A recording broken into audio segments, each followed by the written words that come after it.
Dating Pinoy Big Brother housemates na sina George at Jay Agpangan na pagkamalang miyembro ng girl group na Fourth Impact.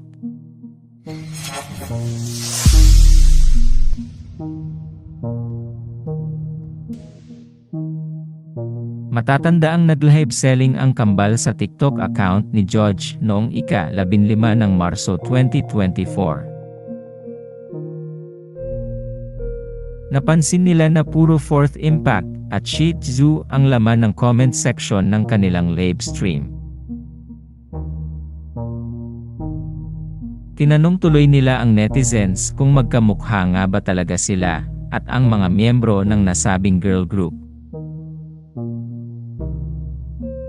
Hanggang sa naparami na ang comments tungkol sa Fourth Impact at natatabunan na ang comments mula sa mga taong nagtatanong tungkol sa mga produktong binibenta nila. Kaya naman nilinaw ng kambal na hindi sila miyembro ng nasabing girl group. Ayon sa kanila, 2 impact lang daw sila, maalaga rin sila sa aso, at wala silang kaalam-alam tungkol sa issue. Hindi nga kami to ha. Hindi kami yung sa Shih Tzu at hindi yung kami sa Fourth Impact. Nasaan ang kami? Nasaan ang hostisya? Guys, maawa naman kayo. Ano ba yan? Nag-ano kayo? Nag-assume ng iba-iba. First, 2 impact lang kami, Josh. Nakikita niyo ba? Hindi kami yung sa Fourth Impact. Nakakaloka kayo, guys. Frida Shih Tzu. Maalaga kami sa aso. Sino yung sa Frida Shih Tzu? Wala nga kaming kaalam-alam doon. Nakakaloka, guys. Anyways, pili na lang kayo sa live namin na Chef Tony's para good vibes. Guys, kung stress man kayo sa buhay, huwag niyo siyama sa amin, ha? Kain na lang tayo ng popcorn. Ang Fourth Impact ay isang girl group na binubuo ng magkakapatid na sina Mylene, Selena, Irene, at Almira Cercado.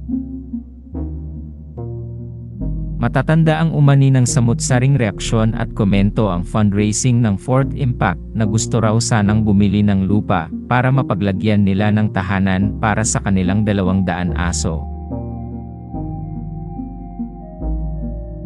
Sa kanilang Patreon post noong ika-5 ng Marso, sinabi ng grupo na binura nila ang GoFundMe at ibinalik ang pera mula sa mga taong nag-donate sa kanilang fundraising campaign.